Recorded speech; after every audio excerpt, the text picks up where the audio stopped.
Okay, welcome to the Investigative Journal on this December 8th, 2015 day on our calendar. I'm your host, Greg Anthony, and you're listening to FirstAmendmentRadio.com. You can catch my show every weekday evening from 6 p.m. to 7 p.m. That's on FirstAmendmentRadio.com. This is part two of a show I'm doing on the origins of for lack of a better word, the New World Order. However, really it's an old world order, and many people send me emails going, Greg, where did it start?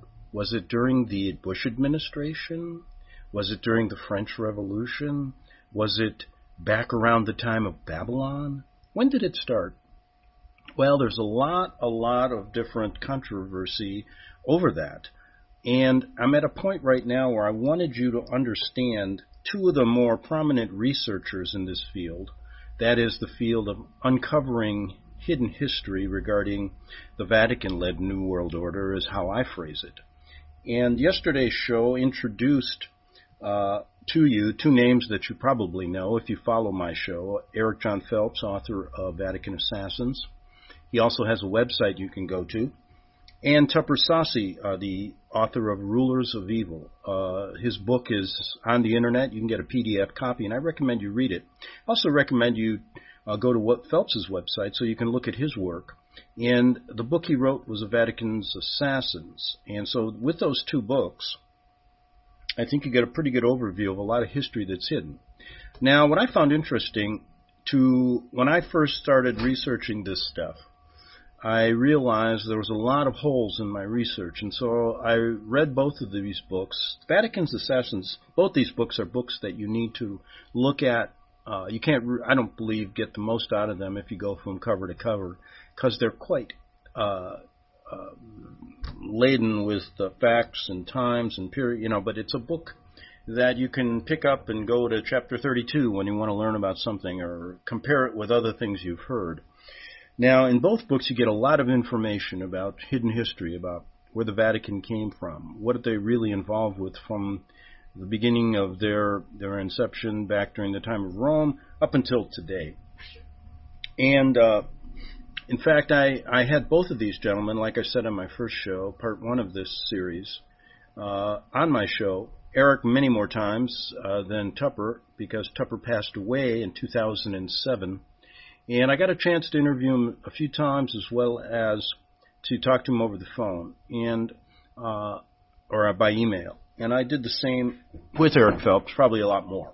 In fact, Eric, I remember helping him get his first show on First Amendment Radio, and we talked a little bit about that yesterday.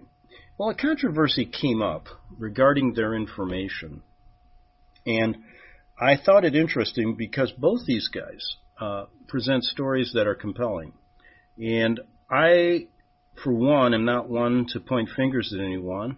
And like I said, if both are controlled agents, or if none of them or one of them are, it's not my concern. My concern is the information so that you can look at it and say to yourself, I've got enough information to make a logical conclusion about a number of things. Well, I found it interesting that Phelps, and I wish I had talked to him more about this when I spoke with him, but I really didn't pay much attention to it because my conversations with Tupper Saucy didn't include this subject much. And the reason is that I remember mentioning, I said, have you had some conversations with him? And he said, yes, and it's more of like an inquisition, and I'm not into, for lack of a better word, pissing match with anyone. I thought that if he disagrees with me, to present his, and I can present my information, and I'll let the reader decide. So that's about as far as we went on it, because that's kind of person he was. Now, Eric made a big deal about Saucy's book that came out in 1991 called Rulers of Evil. I have a copy of it right here in front of me, and have read most every page of it a number of times. When I need want to remember something that he said, I have to go to certain chapters. So I looked on Saucy's website of some of his writings, and he documented the emails sent by Phelps to him in his return, and I brought that out to you yesterday, right? Yes. And I left it with the fact that his accusations were inquisitorial in a sense. It didn't seem like a researcher talking to another researcher, respecting what this man did, and then hashing it out. Because, great minds can disagree. And it's up to a person that's reading this information to make up their own mind and say, okay, I think they have discrepancies on this point, and this point and this point, but let's understand why. But Phelps, in 2000, I believe it was in 2, was quick to accuse Tupper Saucy of being a Jesuit shill. He calls it a Jesuit coadjutor. And let me make a point here. When you say that, you're saying a guy, actually, I have information that he works for the Jesuit order. I don't think that a lot of times people's what they write can justify an accusation like that. I think you have to put together a lot more facts to ever come out like that. So he was quick to do that, and Saucy was quick to pick up on it, and they went back and forth, and his statements were more like he was the sole judge and arbiter of who worked for the Jesuits and who didn't, and who was telling the truth and who was using this as who had a hidden agenda. So Saucy left it with an email that he said, your attachment cites various passages, referring to Phelps' email, and ideas in my book, with which you agree and disagree. But I'm confused by the 3 general charges, which have led you to declare me publicly, in advance of you having received my answer to said charges, a Jesuit temporal coadjutor, under oath to the Superior General. This is a grave accusation and should be attended by personal knowledge of relevant facts. I cannot possibly answer your charges until you list them one by one, as I requested in my letter to you of August 10th.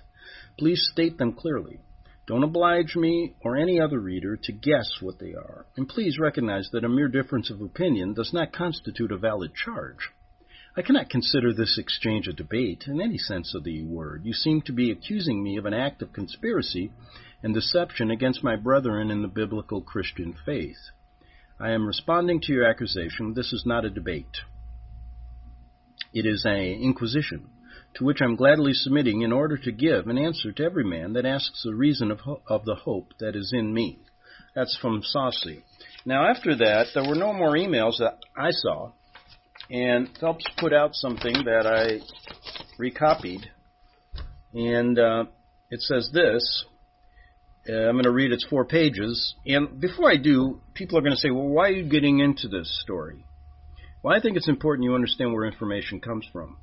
Now, if Phelps is an agent or he isn't, it makes no difference to me. I'd still talk to him, still have him on my show, and let the fruits of his work, let the fruits of his research play out. Same with Saucy. I'm just pointing out the different approaches of these 2 men. Now, I'm looking for the origins of the New World Order, and I'm looking how to understand how to live with them. And Phelps's idea is a bit different than Saucy's. Saucy's is more of an understanding, more of a way of saying, look, don't enter into war, don't enter into revolt, don't enter into anything. God had ordained the New World Order for a reason, and He's the only one that can stop them.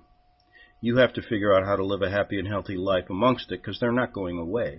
Phelps's idea was to more or less incite you into thinking that the Jesuits need to be disbanded, thrown out of America, etc., which in a sense is kind of a revolt, leading you to anger over what they do. Now, I'm not saying I agree with what the Jesuits do. However, I've reached a point where I'm not angry over it anymore. I'm basically understanding that they're here, they live a certain way, and under our Constitution, I guess they have a right to do it. They don't have a right to their crimes that are never publicly taken to trial and all that, and that's all part of the story, and we should understand that. But to think that you're going to rise up and throw the Catholic Church out is really not thinking logically, and in fact, it's going to get you into big trouble. I think, as Tony Alamo used to say, just let people know what's going on, tell as many people as you can, and the more people that understand it, the better off we are. But in a sense, when Saucy, so it's important to me that you guys understand these people, because that's where you're getting a lot of information, correct? Now, if you ask both these guys the questions on the origins of the New World Order, I think you may get a slight different answer.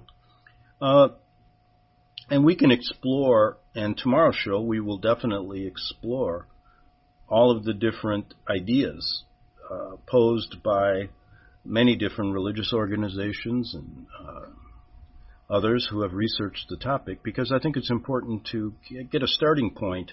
And where does that starting point begin? Where it all leads into all the information these guys were bringing out. And I found it interesting that Phelps would want to go head on head with him when he seemed to be someone that, why couldn't they work together? Why couldn't they at least discuss these things? But Phelps was quick to go on the attack, and I thought that might be relevant for some of his other things that he says. And he presented this written document and says this: F. Tupper Saucy, the author of Rulers of Evil, is hereby accused by Eric John Phelps, the author of Vatican Assassins, of being a Jesuit temporal coadjutor.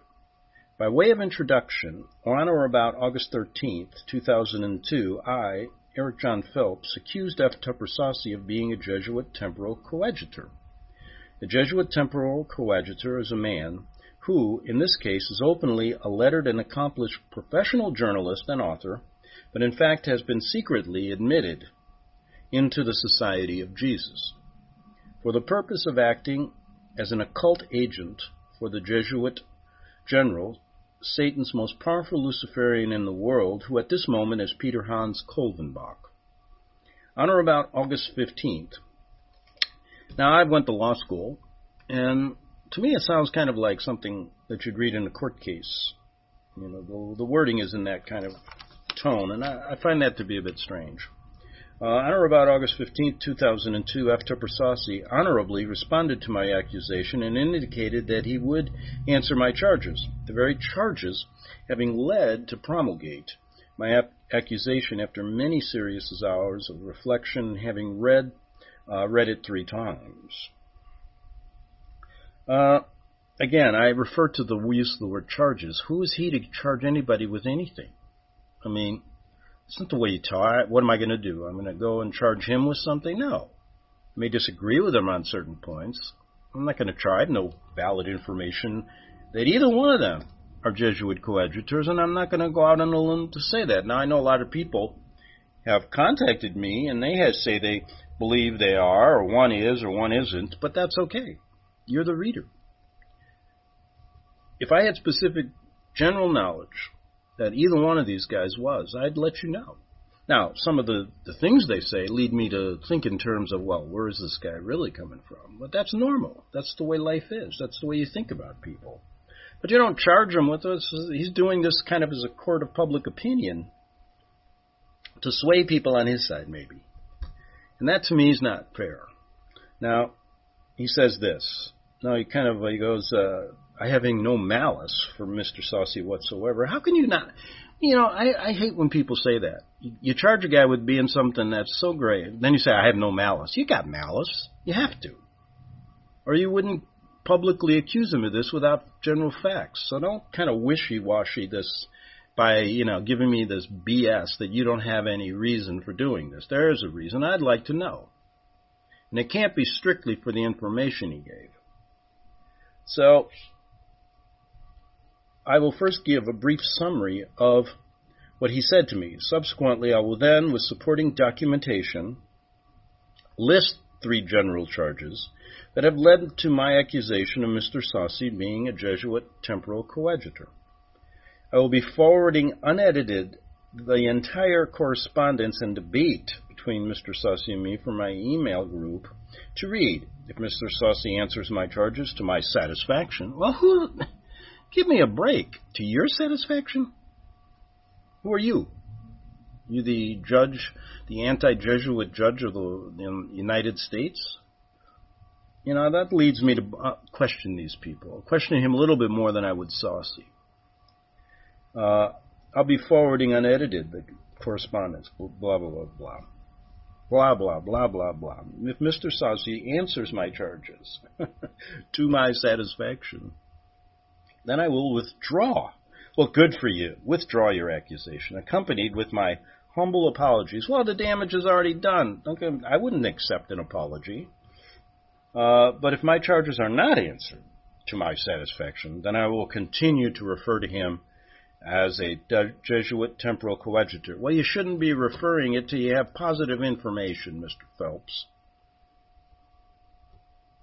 Now, summary of Rulers of Evil by Eric Phelps, August 19th, 2002. Now, don't you find this quite interesting? I find it very interesting and very telling, and I'm going to take an aside. We're going to go into this in the second, well, I might start in this half hour. I got about 9 minutes. But I did want to give you some personal information that how I dealt with these people and why I did. Well, as you know, I lived and worked in Rome, and that's where I first got an idea of what was going on between the Vatican and the rest of the world. It didn't really sit well with me since I was a Catholic. And although I was an atheist, driven to atheism, I think that was one reason why, being involved in that satanic organization for a long time. And I don't say that. I say it only because their signs and symbols tell me they are. And people, eyewitnesses of events that I saw in Rome and others, tell me that's what they're all about at the higher level. Now,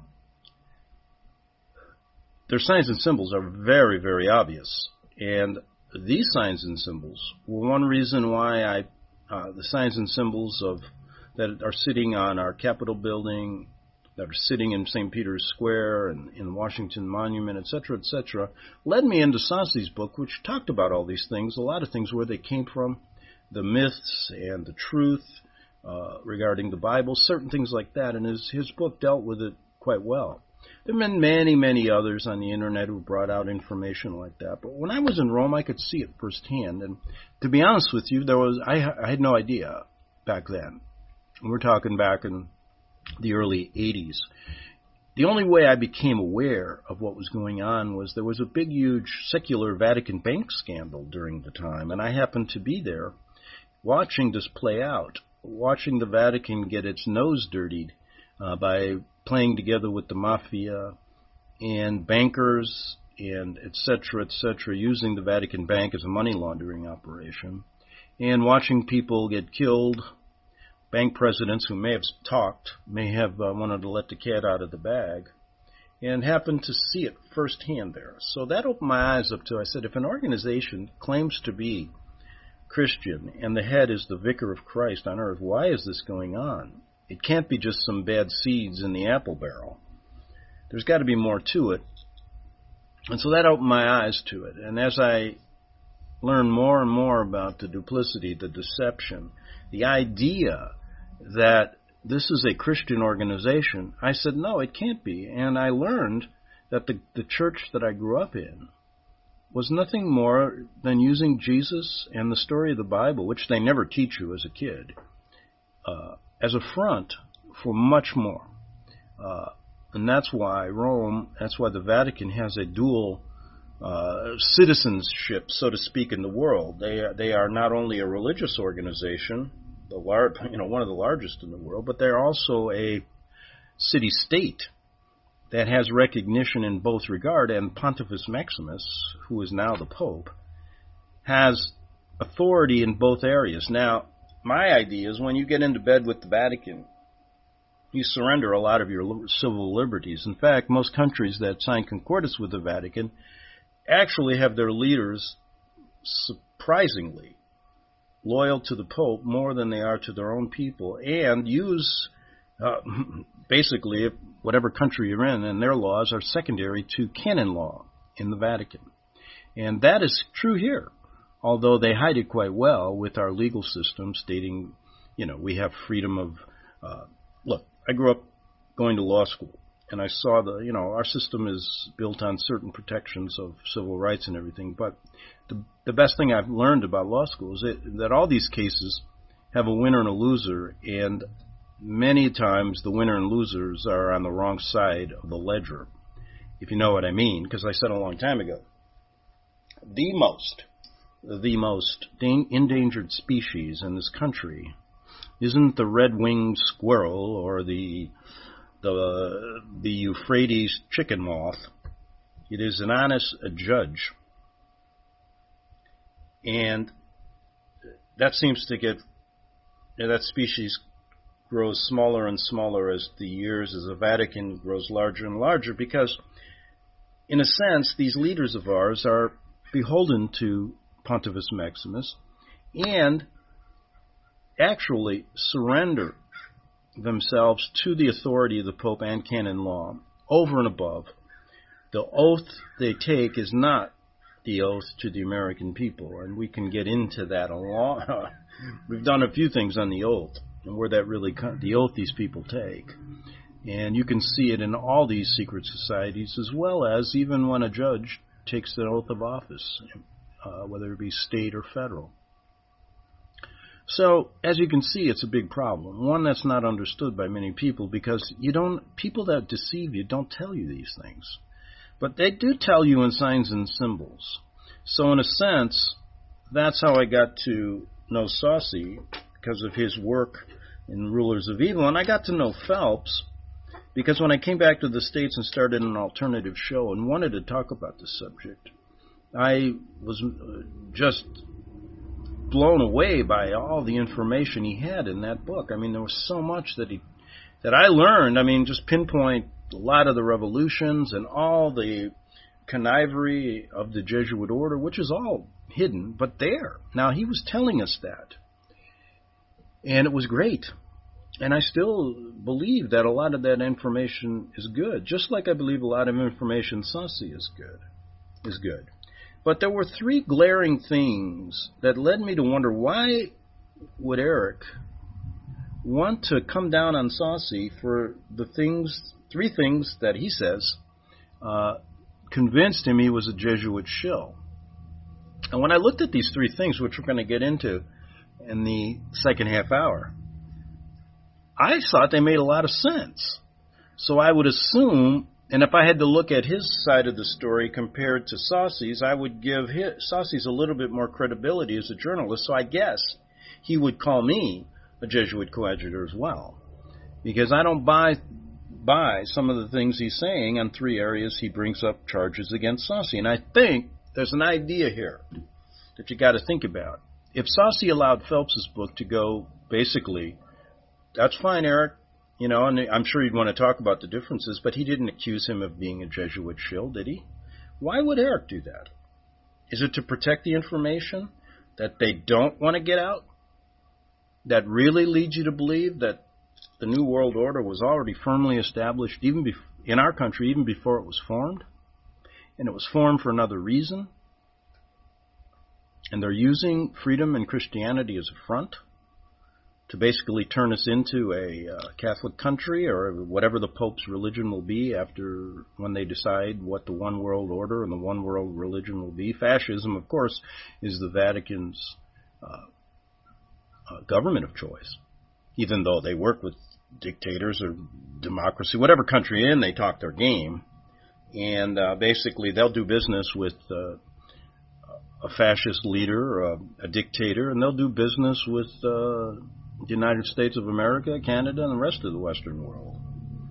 So you got to look at this thing and say, the reason that I want to get to the origins is that it's important that you understand, or at least have information where they could have begun. And it's also important to understand that these two guys were probably, to me, a couple of the best sources of information for this subject. We'll be back in 3 minutes on the Investigative Journal. Visit crosstheborder.org, C-R-O-S-S, crosstheborder.org, to get your print, EPUB, or PDF version of the book, The Rapture Will Be Canceled. That's crosstheborder.org. I know you all want answers, and believe me, so do I, and I'll do my best to get them. Despite Nicolas Cage's promise to do his best to get left behind rapture answers for us, don't hold your breath. Not everyone believes Left Behind is true prophecy. Some may even regard as conspiratorial the mainstream re-release of the Left Behind movie with actor Nicolas Cage portraying the main character as an attempt to further reinforce in the minds of all this perception of false prophecy in order to condition the masses for the play about to begin. If you want true Bible prophecy answers, get the book, The Rapture Will Be Canceled. The author exposes the Latin rapture origin, the 7-year tribulation deception, true Bible revelation of Daniel's 70 weeks, the abomination of desolation, the restrainer, America in the Revelation, the image of the beast and the mark of the beast, and the truth about God's chosen people, and so much more about Bible prophecy. This book will shatter the left behind paradigm of future events. Get the book, The Rapture Will Be Canceled. Visit crosstheborder.org, CROSS, crosstheborder.org, to get your print, EPUB, or PDF version of the book, The Rapture Will Be Canceled. That's crosstheborder.org.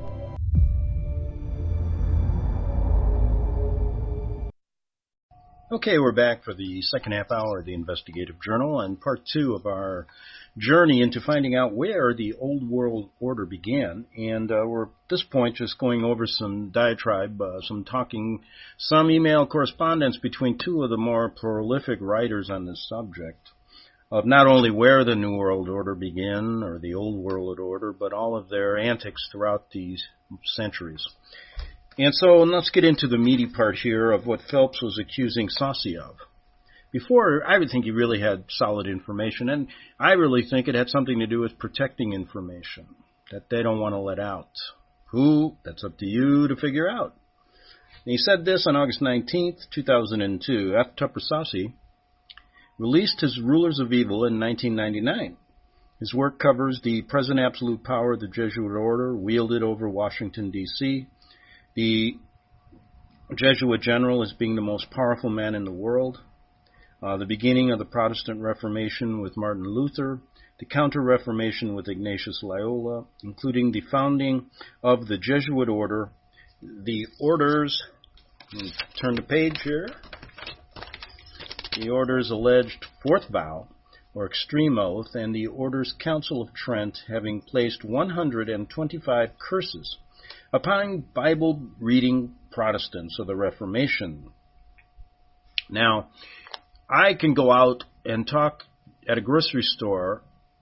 I can lay odds, and I can do it today when I go into my grocery store if I want to. And people will probably go, why are you asking me that? But if I ask them this quick, do you know who the Jesuit order is? You know how many people don't even know that? How do you expect them to understand all this stuff? Now, everything that he'd mentioned, I've researched in general because it's important. So that's where we're coming from here. So I hope that people that are listening understand a few of these things, and I'm sure that many of my listeners do. But Saucy went on to say, Saucy then rightly, this is Phelps speaking, exposed the link between the Jesuit general and high-level Freemasonry, the craft generally being subordinate to the general since its inception. He then ascribes authorship of the 13 articles concerning military art to Jesuit General Lorenzo Ricci. Now, what we're talking about is the Art of War, written by Sun Tzu, and that the Jesuits were the first to translate this book into French back during the 1700s. And he then says, with these generalities contained within the first 12 chapters, I basically have no qualm, although taking issue with a few details and 3 most bombastic lies. What do you mean lies?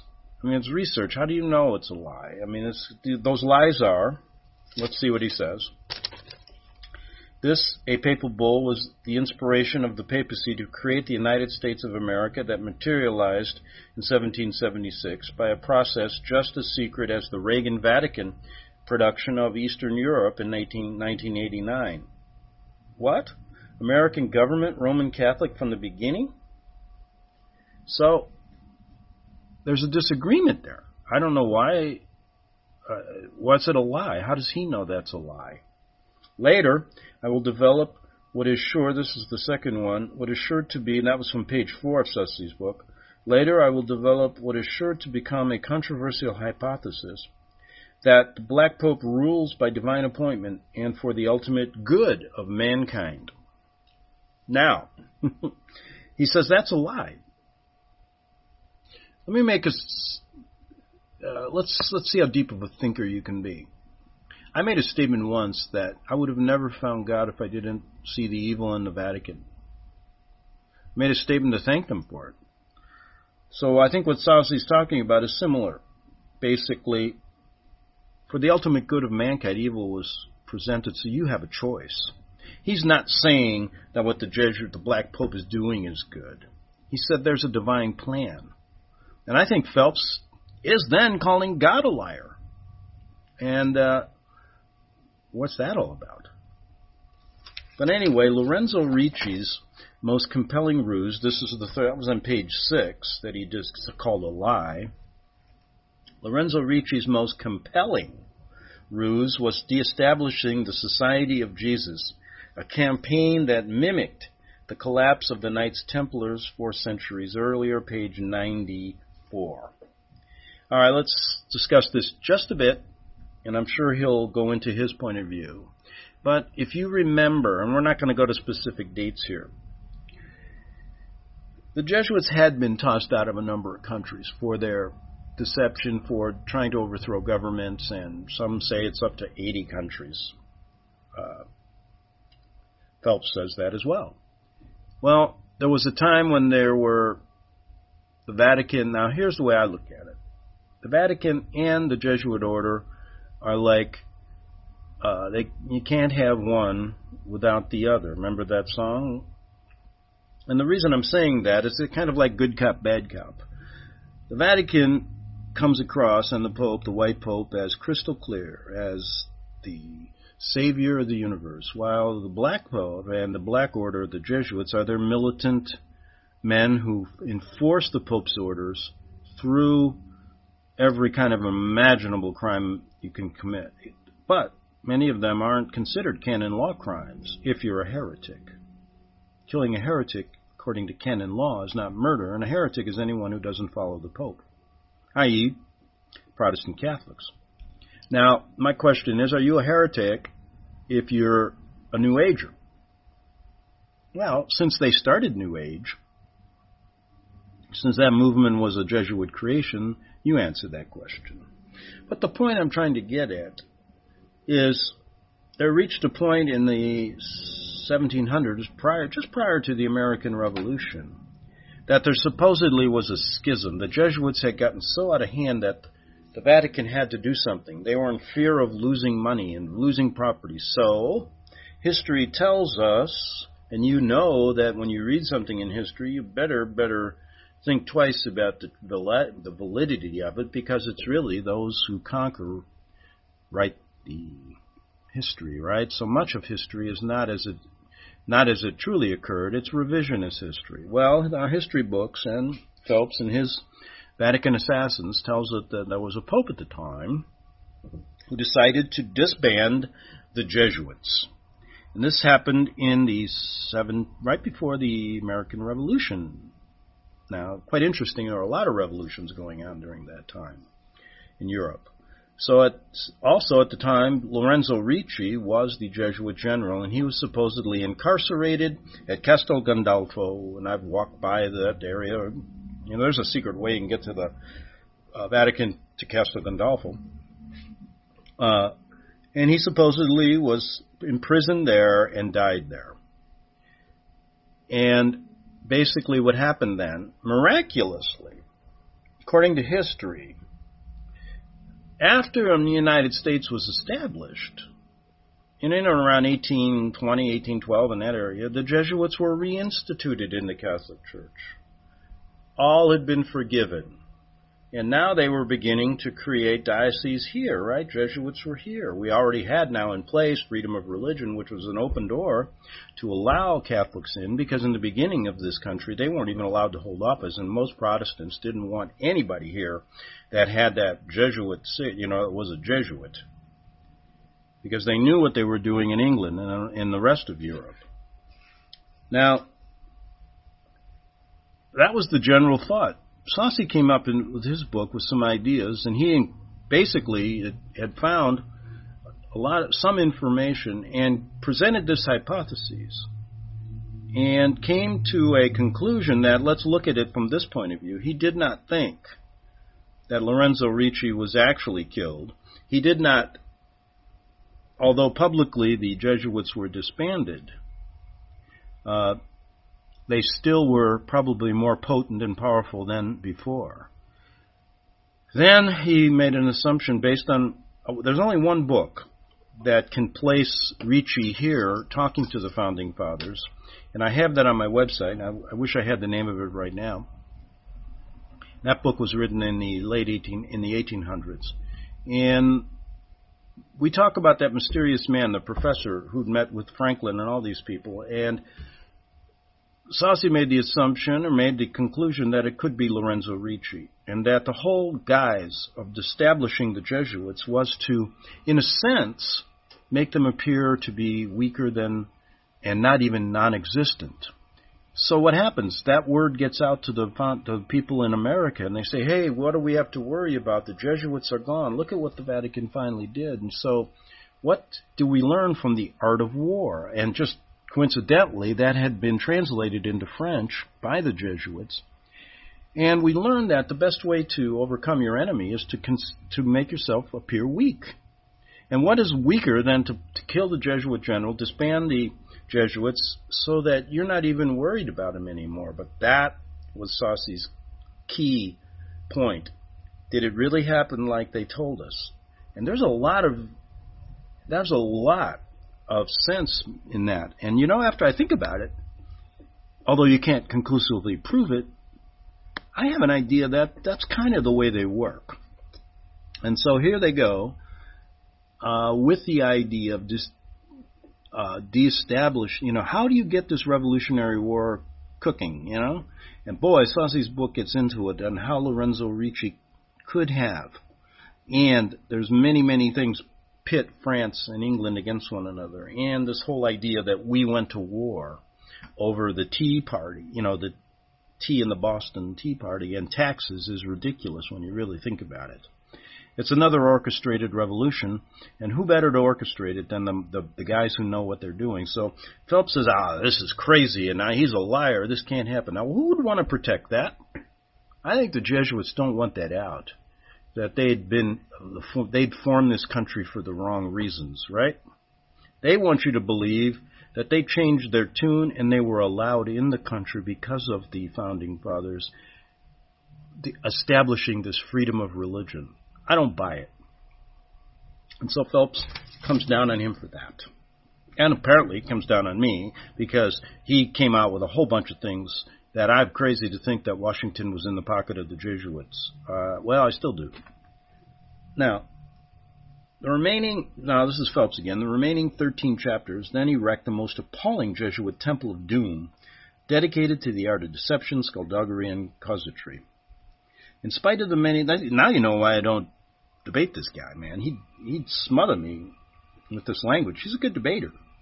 In spite of the many excellent facts contained therein, the conclusions are wrong and mislead the reader.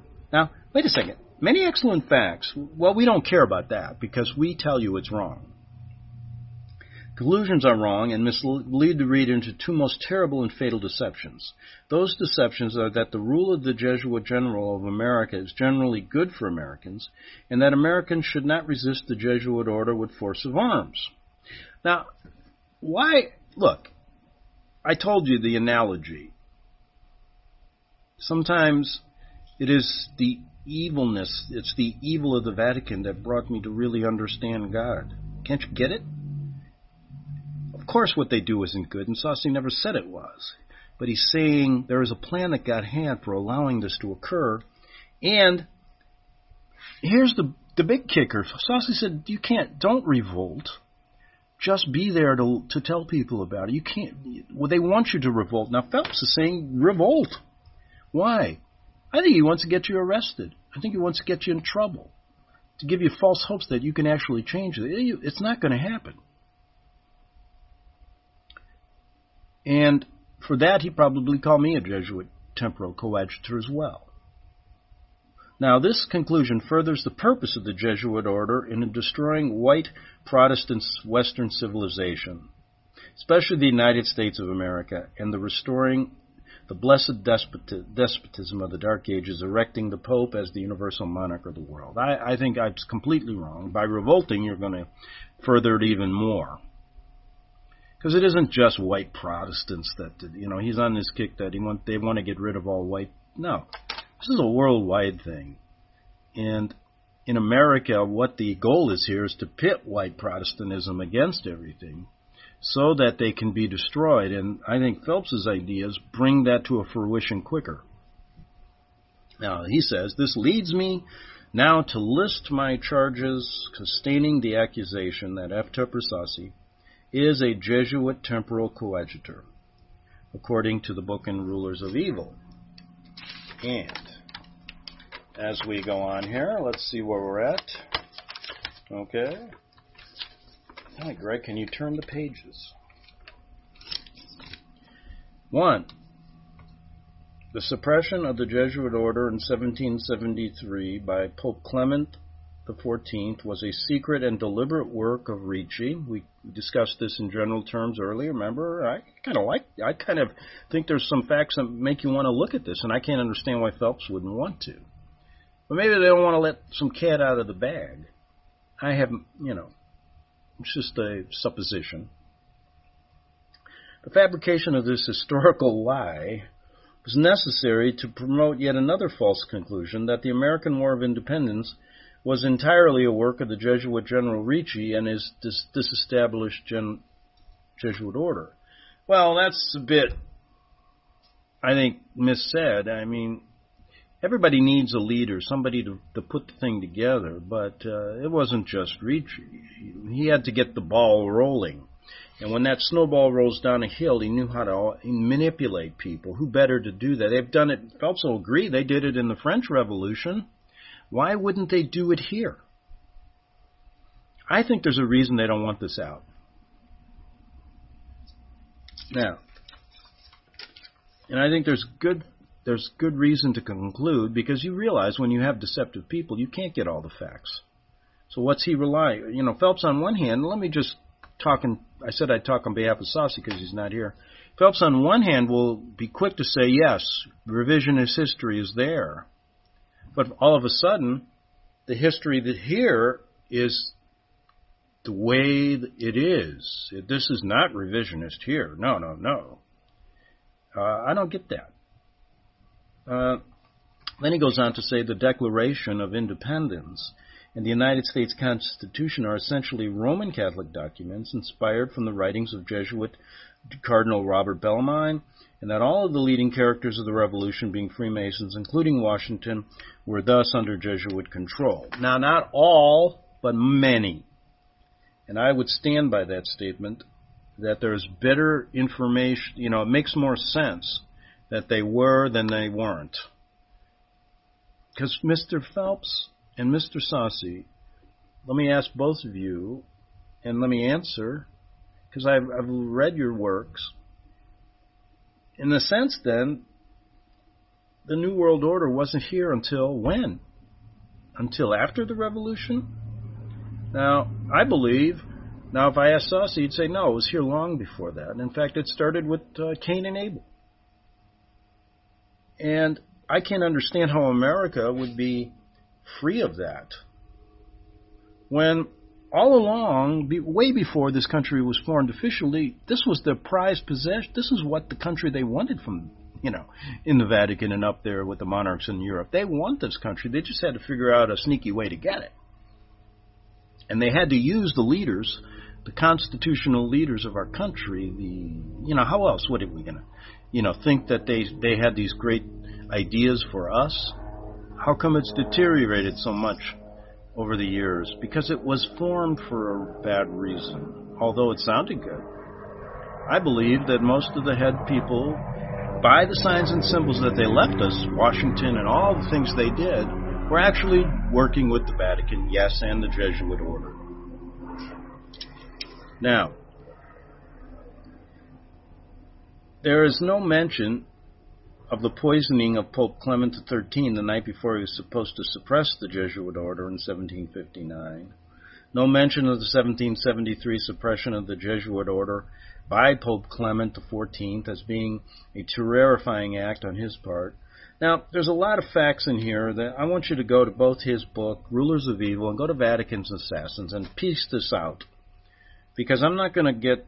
He gives you so many facts here that you get confused. You have to read it, sort it out yourself, and look at it from a point of view of looking at both sides of the story here. Were the Jesuits purposely disbanded, or was it a true disassociation by an organization, the Catholic Church, who's always had to have the good cop and the bad cop to function? Why would they automatically just say, oh, no, we've had too much of you? And I believe you got to look at the other side of the picture as well. And like I said, I'll lay odds, 99 to 100, that even though you'll read all this stuff and get as much information as you can on the subject, you're never going to be able to 100% say either one of them were right. But either one of them has a right to make his point. Phelps is quick to say, no, he doesn't. He's a liar, and he's a Jesuit. Saucy never said that about him. Now, I only got a few minutes.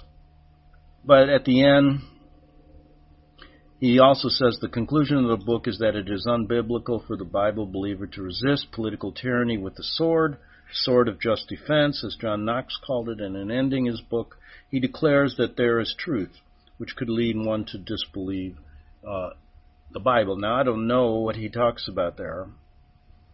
And I'm also saying that the idea of leading a revolt, I have a feeling that you're going to have to sort that issue out yourself.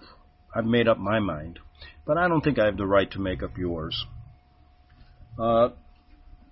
These are my essential charges, he says. Others may grow out of our discussion, such as Mr. Saucy's refusal to identify the Hebrew people as being synonymous with the Jewish people and his usage of the Bible known as the NIV Knight of the St. Gregory Rupert Murdoch's Bible, to which he owns the copyright. I don't know what Bibles they read. I'm not too convinced that all of them have been changed a bit. There's one that you go back to the right before the King James that has those quotes, has those footnotes. What was that one? Geneva. I like that Bible. With regard to form, I will address the first charge in my next text and request Mr. Saucy's to respond. Having fully exhausted the first charge, I will then address the second, and again with request Mr. Saucy to respond to it, having exhausted the one. I'm going to get into this only to show you this language is just too much for me. Charging everybody. It sounds like a judge, a black-robed judge, sitting there making up he's, okay, this is my court, this is what's right, you've said something wrong, you better prove you're right, or what is he going to, okay, let's say, he says, okay, you're wrong, you're a Jesuit, was he going to send him to jail? Put him lock him up somewhere, or do what? It's a discussion, a difference of opinion. He says, then I will forward this to Saucy, and he may peruse my proposal in proceeding. If he agrees, then I will begin with my first charge. In the next email, well, you know where to find Phelps. He's got a radio station. Call him and email him. Ask him what's going on. What's his thoughts on this? And see what he says. But I recommend reading both their books, taking their information, and making up your own mind about these three issues or charges that Phelps made, as well as some of the other things in the book, which you'll get a lot from both a lot of history. But I don't, I'll be honest with you, I don't like the path Phelps will take you down, and that's just me, and I will stand on that. And I'm not taking that path. And let accusations come, sticks and stones, right?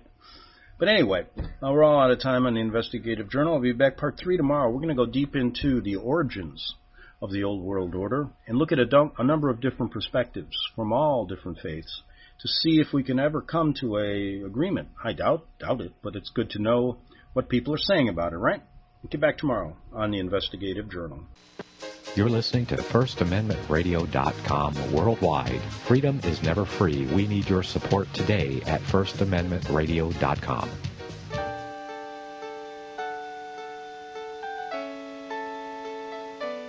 The program you are listening to is 100% sponsored by you, the listener, on this First Amendment Rights Media channel.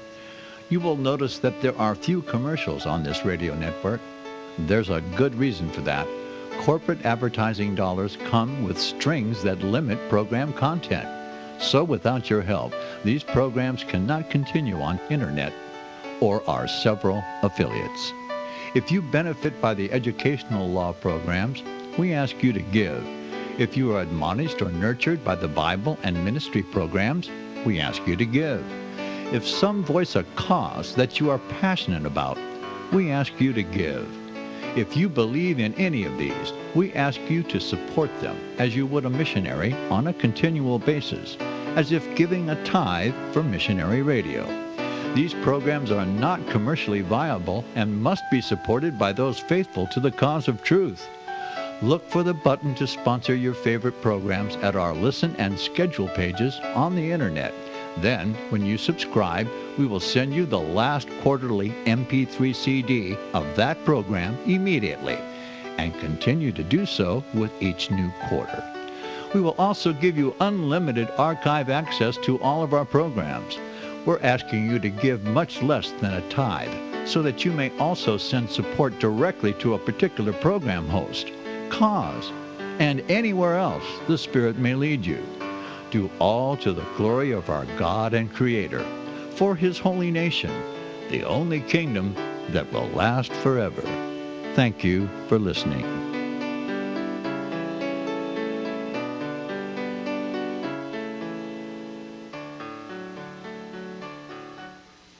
Since the beginning of time, kings have sought it, nations have fought for it.